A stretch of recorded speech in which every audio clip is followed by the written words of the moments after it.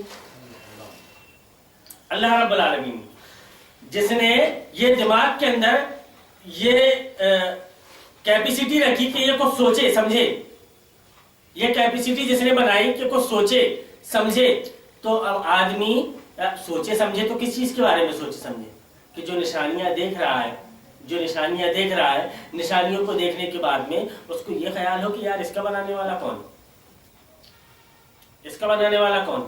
یہ ہم کو آسمان دکھ رہا ہے، ہم کتنے ہی اوپر چلے جائیں، کوئی سے پلین میں بیٹھ جائیں، کتنے 1000 فٹ اوپر چلے جائیں ہم، اور پتہ چلے گا کہ ابھی آسمان اور اوپر، آسمان اور اوپر، آسمان اور اوپر، آسمان اور اوپر، ہماری بدھی نہیں پہنچ سکتی وہاں تک۔ تب آدمی کیا کرنے لگا کہ اپنے دماغ کو اسی پیدا کرنے والے کے بارے میں سوچنے لگا، اسی پیدا کرنے والے کے بارے میں اپنے دماغ کو لگانے لگا کہ وہ کیسے، ایسا کیسے ہو سکتا ہے یار، ایسا کیسے ہو سکتا ہے کہ ہمارا پیدا کرنے والا شیطان تو شیطان ہے، وہ آپ کے دماغ میں برابر پن کرتا رہے گا، آپ کے دماغ میں برابر پن کرتا رہے گا۔ اور اللہ رب العالمین نے نسلن بعد نسلن، ایک نسل کے بعد دوسری نسل کو، ایک نسل کے بعد دوسری نسل کو رکھا کہ یہ نسل کا سلسلہ جو چلتا ہے، اللہ رب العالمین نے انسان کو سمجھنے کے لیے یہ بھی رکھا کہ زیادہ مت بتاؤ میاں، تم کو اپنے باپ کے بارے میں پتہ نہیں، تمہاری ماں نے جس طرح ڈی این اے تو آج آیا ہے، تمہاری ماں نے جس کی طرف انگلی اٹھا کر کے بول دی ہے کہ یہ تمہارا باپ ہے، تو اس نے تم نے اس کو باپ مان لیا ہے۔ تم ماں سے ثبوت لینے کے لیے نہیں بیٹھ گئے تھے، تم خدا سے ثبوت لینے بیٹھو گے، تم خدا سے ثبوت لینے کے لیے بیٹھو گے کہ یہ کیا کر رہا ہے، خدا کے بارے میں اپنے دماغ کو لگاؤ گے، تو کہیں ایسا نہ ہو کہ تمہارے دماغ کا ایک اسکرو ڈھیلا کر دے اور تم بردہ پاگل کی طرح گھومتے پھرتے نظر آؤ، تمہاری کیفیت یہ ہو جائے گی۔ تم اپنے رب کے بارے میں یہ دماغ لگاؤ گے، جبکہ تمہارے دماغ میں تم اتنا نہیں سوچ سکتے کہ تمہاری پیدائش کیسی ہوئی، تم اس وقت کیا تھے، اتنا تمہارے دماغ میں نہیں آ رہا ہے۔ تم کو پیدا کرنے والا جو ہے اس کے بارے میں سوچ رہا ہے، لیکن شیطان اس طرف بھی لے کر کے آتا ہے۔ تو اللہ رب العالمین نے ساری چیزوں کے جوابات انسان کی تخلیق میں ہی ساری چیزوں کے جوابات رکھ دیے۔ اب یہ ہے کہ شیطان کسی کی دماغ میں اگر پن کر رہا ہے تو پھر اگر جو شیطان کے چکر میں آ گیا تو پھر اس کا کوئی جواب نہیں ہے کسی کے پاس۔ جو سمجھنا چاہ رہا ہے تو اللہ رب العالمین اس کے لیے راستے کھول دیتا ہے۔ وہ بیوقوف اب اس حساب سے ہوا کہ اس کے اندر سمجھ ہے کتنی کہ جس نے پیدا کیا اسی کے بارے میں وہ دماغ لگانے لگا، جبکہ عرب کا اس وقت یہ حال تھا، عرب کا اس وقت یہ حال تھا کہ کسی مصیبت میں اگر وہ پھنس جاتے تھے تو وہ کہتے تھے کہ اللہ رب العالمین تو ہم کو بچا لے، تو ہی ہم کو بچا سکتا ہے۔ اب سمندر دور دور تک کے سمندروں میں سفر ہو رہا ہے، پتہ چلا کہ کوئی سونامی آئی۔ اب سونامی آنے کے بعد میں ان کی حالت یہ ہو گئی کہ کشتی جو ہے موجوں سے لڑ رہی ہے، اب ڈوبے کہ تب ڈوبے، یہ کیفیت۔ اس وقت وہ دعا کرتے تھے کہ اللہ رب العالمین بس تو ہی بچانے والا ہے۔ اس وقت نہ لات یاد آتا تھا، نہ منات یاد آتا تھا، نہ عزا، کچھ یاد نہیں آتے تھے۔ اس وقت یاد آتا تھا اللہ۔ اس وقت وہ اللہ کو مانتے تھے لیکن یہ وسیلہ بناتے تھے، جیسا یہ وسیلہ بنا رہے، جیسا یہ وسیلہ بنا رہے وہ وسیلہ بناتے تھے۔ اللہ رب العالمین نے اس کو بھی ختم کر دیا، کلے کر دیا۔ غالباً اکرمہ بن ابی جہل رضی اللہ تعالی عنہ کا کے ایمان لانے کا سبب یہی بات بنی کہ یار تمہاری کیا حالت ہے کہ جب کشتی میں جا کر کے موج میں وہاں پہ پھنس جاتے ہو تو اللہ کو یاد کرتے ہو، اور یہاں پہ آتے ہو تو لات میں لات اس سے بولتے ہو۔ وہ صحیح بول رہا ہے محمد صلی اللہ علیہ وسلم، پتہ انہوں نے اپنے دماغ کا استعمال صحیح کیا نا، لیکن اسی کے ساتھ جو دوسرے لوگ بھی موجود تھے انہوں نے اپنے دماغ کا استعمال صحیح نہیں کیا، مطلب کچھ زیادہ سوچا انہوں نے۔ تو سمجھ والا کس کو کہا قرآن نے اور نہ سمجھ کس کو کہا، یہ سمجھ لیجیے بس آپ، یہ سمجھ لیجیے بس آپ کہ نہ سمجھ قرآن نے کس کو کہا اور سمجھنے والا کس کو، کہ جس نے سمجھ گیا اور سنبھل گیا وہ سمجھ والا ہے، اور جس نے نہیں سمجھا جس نے نہیں سمجھا اپنی دماغ کی اٹکل کو ہی لگائے رہا اس نے، تو اللہ رب العالمین نے ایسے آدمیوں کو کہا کہ بیوقوف ہو۔ جب یہ